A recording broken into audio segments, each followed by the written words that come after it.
Hello friends, कैसे हो आप लोग? आई होप अच्छे होंगे। तो चलिए हम अपनी क्लास स्टार्ट करते हैं। तो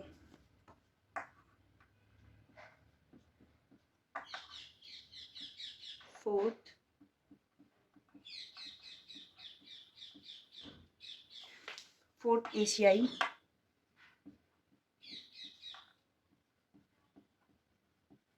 खेलों का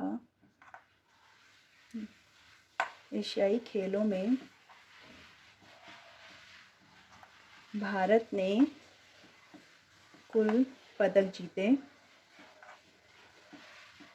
ठीक है, तो भारत ने कुल जीते 111, जिसमें से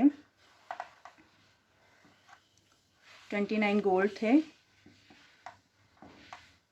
31 सिल्वर थे और 51 ब्रॉन्ज थे। ठीक है, जैसे एशियाई खेल हुए थे चाइना में, वैसे ही पैरा एशियाई खेल का भी आयोजन किया गया। ये भी चाइना में हुए थे। इसमें पैरा एशियाई खेलों में भारत ने फर्स्ट रैंक हासिल की है। ठीक है, तो चलिए आगे चलते हैं। नेक्स्ट है विश्व सुनामी जागरूकता दिवस। ठीक है, तो इसका जो आयोजन हुआ है, ये हुआ है, मनाया जाता है जो 5 नवंबर। ठीक है, 5 नवंबर को मनाया जाता है। ये क्यों मनाया जाता है? ये लोगों की सुनामी की तरफ जागरूकता को बढ़ाने के लिए। ठीक है, सुनामी से हुए नुकसान की जानकारी देने के उद्देश्य से 5 नवंबर को हर साल ये मनाया जाता है। ये सुनामी वर्ड कहाँ से आया है? ये आया है जापान से। ठीक है, जापान से आया है। जापान में इसका मतलब होता है कि जो समुद्र में जो भूकंप आते हैं, भूकंप की जो लहरें होती हैं, उसी से ये सुनामी नाम आया है। ठीक है, जापान की जो राजधानी है, कैपिटल है, वो है टोक्यो, जहाँ पे हमारे अभी ओलंपिक गेम्स हुए थे 2020 के। ठीक है, यहाँ पे क्या है, मेनली जो 4 द्वीप हैं उनमें से जो सबसे बड़ा द्वीप है, ठीक है, वो है हॉन्शू।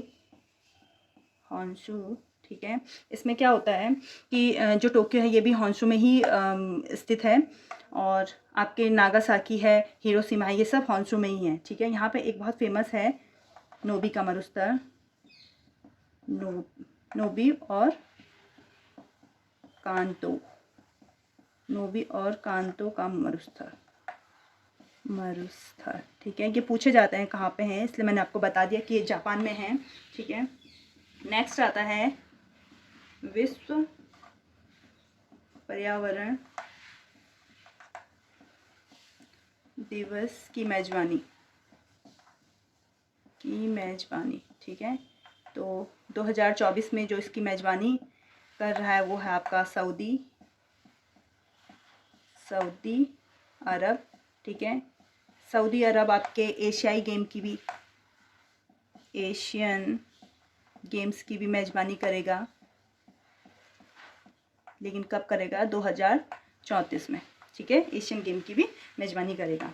ठीक है, विश्व पर्यावरण दिवस जो है ये कब मनाया जाता है? ठीक है, ये है 5 जून को मनाया जाता है। क्यों मनाया जाता है? तो ये मनाया जाता है लोगों को पर्यावरण के स्वास्थ्य के प्रति जागरूक करने के लिए मनाया जाता है। ठीक है, ये कब से मनाया जा रहा है? तो ये मनाया जा रहा है, ये पहली बार जो मनाया गया था ये 5 जून 1973 में पहली बार मनाया गया था। ठीक है, 5 जून को ही क्यों मनाया जाता है? क्योंकि क्या हुआ था, 5 जून 1972 में स्वीडन की कैपिटल स्टॉकहोम में एक सम्मेलन हुआ था पर्यावरण से रिलेटेड। ठीक है, वो 10-12 दिन चला था, लेकिन जो शुरुआत हुई थी वो 5 जून से हुई थी। इसलिए उस 5 जून की तारीख को याद रखने के उद्देश्य से ही 5 जून को पर्यावरण दिवस मनाया जाता है। उसी दिन से डिसाइड किया था कि 5 जून को हर साल पर्यावरण दिवस मनाया जाएगा और उसका कोई थीम रखा जाएगा और उस थीम पे काम किया जाएगा। ठीक है, तो अभी 2022 में कहाँ मनाया गया था? तो ये मनाया गया था सॉरी, कोटे दी आइवर, ठीक है। और इसी के साथ नीदरलैंड ने भी इसकी मेज़बानी की थी, ठीक है। इसका जो सब्जेक्ट था, विषय था या थीम बोलो, वो था प्लास्टिक प्रदूषण का समाधान, ठीक है। और इसी फिर क्या होता है, जब डिसाइड हो जाता है यहाँ पे जैसे थीम रख दी जाती है, तो इसी सब्जेक्ट पे फिर काम करना शुरू होता है, ठीक है। तो जो भी सदस्य राष्ट्र होते हैं वो इस थीम पे काम करना शुरू करते हैं। तो चलिए आगे चलते हैं, आप इसका स्क्रीनशॉट ले लीजिए। चलिए, आपने ले लिया होगा।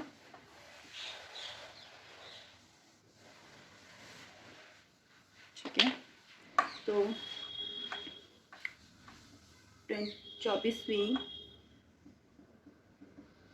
एशियन तीरंदाजी चैंपियनशिप का आयोजन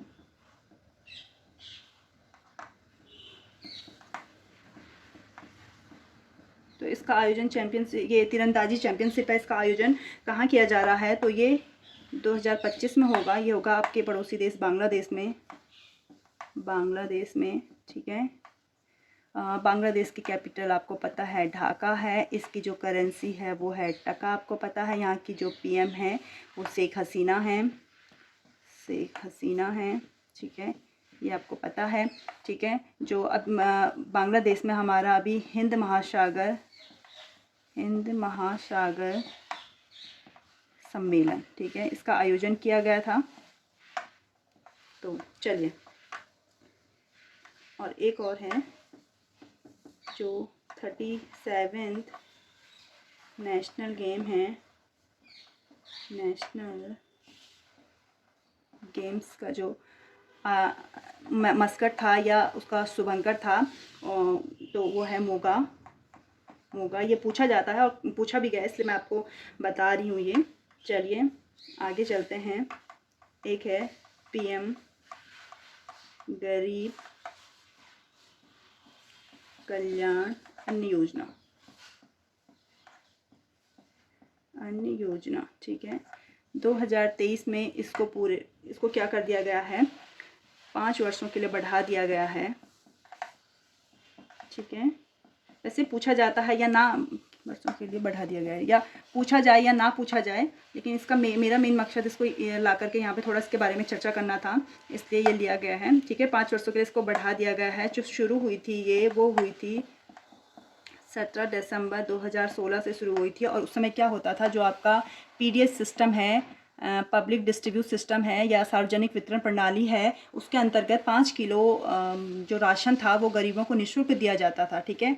लेकिन हुआ क्या, 2019 में जब कोविड-19 आया, तो कोविड-19 के कारण 2020 में इस पीएम गरीब कल्याण अन्न योजना के अंतर्गत, मतलब इस योजना के तहत सरकार एक स्कीम लेके आई, एक पैकेज लेके आई, और कहा गया कि जो हमारा राष्ट्रीय खाद्य सुरक्षा अधिनियम 2013 है, तो इसके तहत क्या किया जाएगा कि 5 किलो अतिरिक्त, जो 5 किलो पीडीएस सिस्टम के तहत दिया जा रहा है वो तो है ही है, उसके अतिरिक्त भी 5 किलो अतिरिक्त राशन गरीबों को क्या किया जाए, निःशुल्क दिया जाएगा। वही ये अन्न कल्याण योजना, और उसी को बढ़ा दिया गया, धीरे धीरे बढ़ाया गया। पहले फिर 2021 के लिए बढ़ाया गया, फिर 2022 के लिए बढ़ाया गया, अब 2023 में 5 सालों के लिए और बढ़ा दिया गया है, ठीक है। तो चलिए आगे चलते हैं। अब है हाल ही में दुनिया का या विश्व का सबसे ऊंचा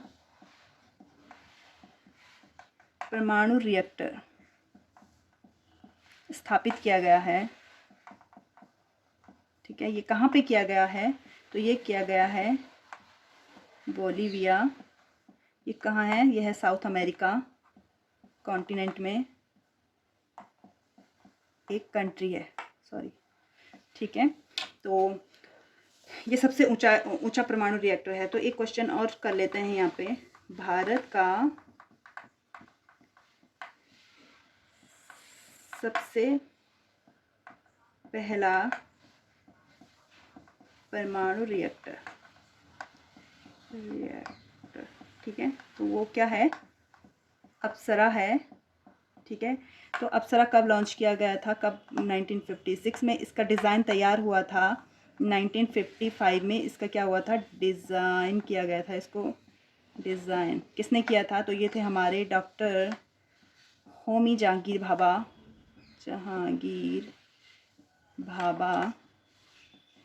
ठीक है, होमी जहांगीर भाभा थे। और 1957 में हमारे उस समय के जो प्रधानमंत्री थे, तत्कालीन प्रधानमंत्री जवाहरलाल नेहरू जी के द्वारा ये देश को समर्पित किया गया था 1957 में, ठीक है। तो जो हमारे नेहरू, जो, चलिए एक क्वेश्चन और है कि जो फादर ऑफ न्यूक्लियर एनर्जी यानी परमाणु ऊर्जा के पिता के रूप में किन्हें जाना जाता है, यानी फादर ऑफ न्यूक्लियर एनर्जी के रूप में किन्हें जाना जाता है, तो वो हैं हमारे डॉक्टर होमी जहांगीर भाभा,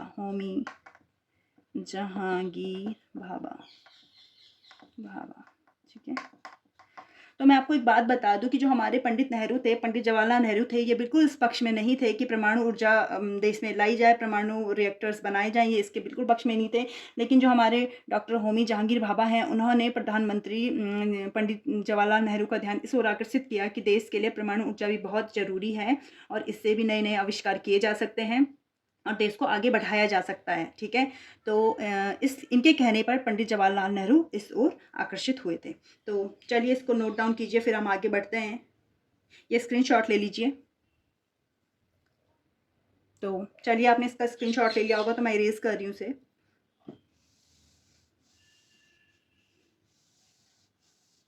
चलिए, अब है यूनेस्को की विश्व पुस्तक राजधानी,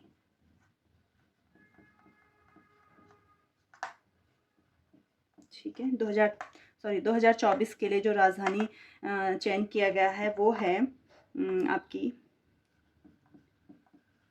स्ट्रासबर्ग, ठीक है। ये कहाँ है, फ्रांस में एक शहर है, ठीक है। 2023 के लिए अकारा है, ये अंकारा नहीं बोलेंगे, अंकारा तुर्की की हो जाती है, अकारा ये है घाना की कैपिटल है अकारा, ठीक है। तो ये है स्ट्रासबर्ग है फ्रांस में। फ्रांस की कैपिटल आपको पता है पेरिस है, सीन नदी के तट पे है और विश्व की फैशन नगरी भी इसको कहा जाता है, ठीक है। ये जो विश्व पुस्तक राजधानी है, ये क्या है, ये सब चीज़ें, तो ये यूनेस्को की एक परंपरा है जिससे यूनेस्को क्या करता है कि एक शहर को विश्व पुस्तक राजधानी घोषित कर देता है और हर साल होता है ये। और उस शहर में क्या होता है, तरह तरह की पुस्तकों का प्रदर्शन लगाया जाता है और जगह जगह से वहाँ पे लोग आते हैं और उन पुस्तकों को देखते हैं, उन पुस्तकों का मज़ा लेते हैं। और इससे क्या होता है, विश्व में जो पुस्तक पढ़ने वाले लोग हैं उनको क्या मिलता है, प्रोत्साहन मिलता है और उनको अच्छी अच्छी पुस्तकें पढ़ने के लिए मिलती हैं, ठीक है। तो इस वजह से यूनेस्को इस चीज़ का वो करता है, आयोजन करता है। और ये दिवस कब मनाया जाता है, ये 23 अप्रैल को मनाया जाता है, ठीक है। चलिए, तो आगे बढ़ते हैं और अब है हमारा मिस से रेस कर देते हैं।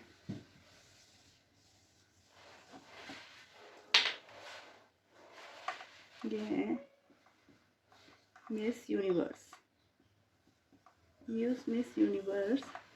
2023। तो ये कौन है, ये हैं आर बोनी ग्रेवियल, ये कहाँ की हैं, तो ये हैं आपके यूएसए की हैं, ठीक है। तो चलिए थोड़ा सा ये वो कर लेते हैं कि हमारे यहाँ से अभी ये मिस वर्ल्ड का भी कर लेते हैं। सॉरी, हाँ, मिस वर्ल्ड कौन थी, मिस वर्ल्ड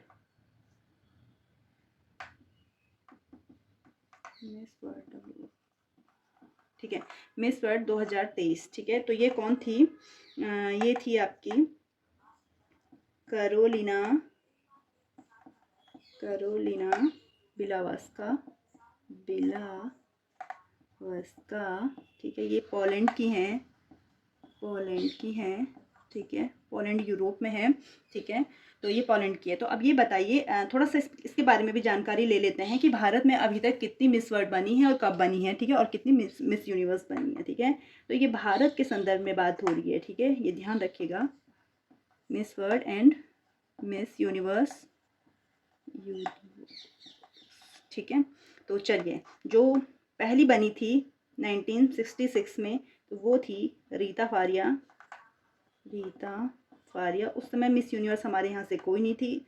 फिर आते हैं सीधे 1994 में, तो हमारी बनी थी ऐश्वर्या राय बच्चन। उस समय ऐश्वर्या राय थी, ठीक है। और यहाँ बनी थी हमारी सुष्मिता सेन, ठीक है। फिर 1997 में यहाँ से बनी थी डियाना हैडन, ठीक है। उस समय हमारे यहाँ से मिस यूनिवर्स कोई भी नहीं था। फिर आते हैं 1999 में, यहाँ से बनी थी हमारी युक्ता मुखी, ठीक है। और मिस यूनिवर्स हमारे यहाँ से कोई भी नहीं थी। अब आते हैं 2000 में, यहाँ से हमारी बनी थी प्रियंका चोपड़ा, ठीक है। और यहाँ से हमारी बनी थी लारा दत्ता, ठीक है। और फिर सीधे आते हैं 2017 में, देखिए कितना गैप हो गया, सीधे 17 साल का। और फिर हमारे यहाँ से जो बनी थी वो थी मानुषी छिल्लर, ठीक है। और मिस यूनिवर्स हमारे यहाँ से कोई भी नहीं है। तो इसमें क्या था कि 2 टाइम ऐसा आया जब हमारे यहाँ से ही, भारत से ही मिस वर्ल्ड थी और भारत से ही मिस यूनिवर्स थी, ठीक है। 2 टाइम हमारी देश में ऐसा था, ठीक है, जो 1994 और 2000 का था, ठीक है। प्रियंका चोपड़ा और लारा दत्ता, ठीक है। तो जब ये ऐश्वर्या राय, एक ऐसा बताया जाता है कि जब ऐश्वर्या राय 1994 में जब मिस इंडिया का कॉन्टेस्ट हुआ था, तो ऐश्वर्या राय ने भी उसमें पार्टिसिपेट किया था और सुष्मिता सेन जी ने भी उसमें पार्टिसिपेट किया था। लेकिन सुष्मिता सेन जी उसमें क्या हो गई थी, उस कॉन्टेस्ट को जीत गई थी और ऐश्वर्या राय नहीं जीत पाई थी। तो उसी साल फिर मिस वर्ल्ड हुआ था, मिस वर्ल्ड में ये जीत गई थी और मिस यूनिवर्स में सुष्मिता सेन। तो सुष्मिता सेन हमारी मिस इंडिया भी रह चुकी हैं, ठीक है। तो आप इसको नोट डाउन कीजिए। फिर हम आगे चलते हैं, या स्क्रीनशॉट ले लीजिए। चलिए, आपने ले लिया होगा स्क्रीनशॉट, ठीक है। अब है हमारे मिस इंडिया के बारे में भी बात कर लेते हैं। मिस इंडिया, ठीक है। तो मिस इंडिया कौन थी हमारी 2023 की, वो है नंदिनी गुप्ता, ठीक है। कौन है? नंदिनी गुप्ता, ये है राजस्थान की, ये राजस्थान की है। चलिए, अब आगे चलते हैं और आते हैं, एक योजना है पीएम स्वनिधि योजना, ठीक है। 2023 में ये कंप्लीट, इससे 3 वर्ष कंप्लीट हो गए हैं, पूरे हुए हैं, ठीक है। इसका शुरू हुई थी, जो ये कब हुई थी, ये हुई थी 1 जून 2020 में इसे शुरू किया गया था। इसे क्यों शुरू किया गया था? ये इसलिए शुरू किया था, 2020 में जब लॉकडाउन हुआ था, तो हमारे जो कई लोग थे, कई वर्कर थे, क्या हो गए थे, जॉबलेस हो गए थे, उनके पास जॉब नहीं थी, ठीक है। इतना पैसा भी नहीं था कि वो अपना बिजनेस शुरू कर सकें। तो सरकार ने उनकी समस्या को देखते हुए एक योजना लेके आए, जो है पीएम स्वनिधि योजना। ये उन बेरोजगारों के लिए थी जो रेडी वाले थे, जो अपना रेडी चलाते थे, उन लोगों के लिए एक रोजगार शुरू करने के लिए ये इस योजना का शुभारंभ किया गया था। जो रेडी पटरी वाले होते हैं उनके लिए था, जो एक जगह पर रहकर जिनका अच्छा बिजनेस है उनके लिए नहीं था। ये वही थे जो एक जगह से दूसरी, जैसे आपके सब्जी वाले आते हैं, या वो जो मोमोज वाले होते हैं, ठेली वगैरह में बनाते हैं, उनके लिए थी ये, रेडी पटरी वालों के लिए, ठीक है। इसमें क्या था कि 50,000 तक का लोन बिना गारंटी के, ठीक है, क्या होता है, जब हम लोन लेते हैं या कोई भी लोन लेता है तो गारंटी के तौर पे हमें अपने ज़मीन के कागज़ रखने पड़ते हैं, कई लोग गोल्ड पे लोन ले लेते हैं, ठीक है, कुछ ना कुछ रखना पड़ता है। तो इनके लिए क्या था, कोई भी गारंटी नहीं देंगे और बिना गारंटी के 50,000 तक का लोन दिया जा रहा था। इसमें एक चीज़ और थी, समय पर ऋण वापस करने वाले को 7% की सब्सिडी दी जा रही थी, ठीक है, सब्सिडी दी जा रही थी जो समय पर वापस करेगा। और क्या हो रहा था, उसे 50, जब वो उस टाइम पे वापस कर लेगा, उसे दोबारा ऋण लेना है तो वो 50,000 से भी ज़्यादा अमाउंट पे ऋण ले सकता है, ठीक है। ये चीज़ें, ये बेनिफिट हो रहा था इसमें, ठीक है। चलिए नेक्स्ट है हमारा खेलो इंडिया यूनिवर्सिटी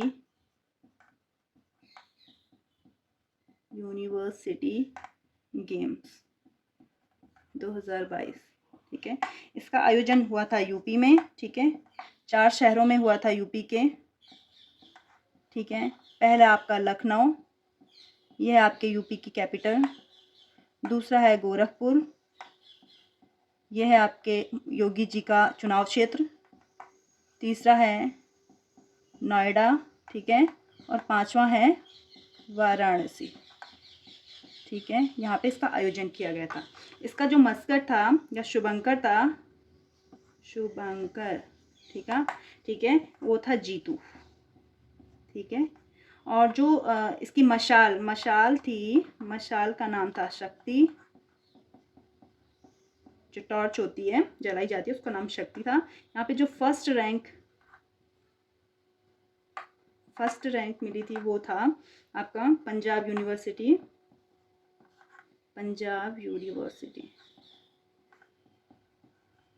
ठीक है।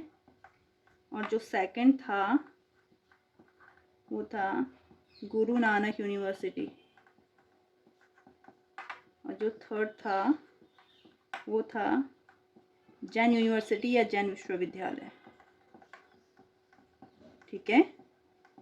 इसे नोट डाउन कीजिए आप। चलिए फिर हमारा बस एक रह जाता है, हम उसे भी कंप्लीट कर लेंगे। चलिए आप स्क्रीनशॉट ले लीजिए, आपने ले लिया होगा स्क्रीनशॉट, मैं रेज कर रही हूँ इसको। एक है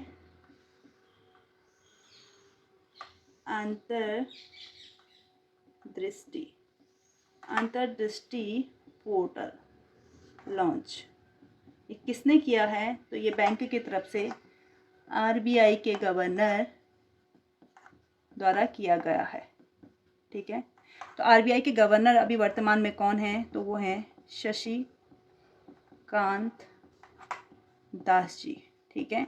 ये 25वें नंबर के हैं, ठीक है, ये भी पूछा जाता है। आरबीआई के बारे में जानकारी ले लेते हैं। आरबीआई की स्थापना हुई थी 1 अप्रैल 1935 में हुई थी। इसका जो राष्ट्रीयकरण हुआ था वो 1949 में हुआ था, ठीक है। और इसका किस सिफारिश पे हुआ था, जो स्थापना हुई थी, सिफारिश किसकी सिफारिश पे हुई थी, तो वो समिति हिल्टन यंग की समिति की सिफारिश पे हुई थी। 1935 तक इसका जो कार्यालय था या मुख्यालय था, जो भी था मुख्यालय, वो कलकत्ता या कोलकाता, उस समय का कलकत्ता होता था, कलकत्ता में था, ठीक है। अभी वर्तमान में, और 1937 तक, ठीक है, 1937 तक कलकत्ता में था। 1937 को फिर कहाँ हुआ था, मुंबई या बम्बई, जो भी बोलो, ठीक है। तो इसे नोट डाउन कीजिए। और ये हमारा आज क्लास यहीं पे समाप्त करते हैं, क्लास को एंड करते हैं। और अगर आपको वीडियोस अच्छी लग रही हैं तो लाइक कीजिए, शेयर कीजिए, सब्सक्राइब कीजिए चैनल को, कमेंट कीजिए। और बाकी हम मिलते हैं एक नेक्स्ट क्लास में एक अच्छे से कंटेंट के साथ और एक पॉजिटिव एनर्जी के साथ। Thank you for watching.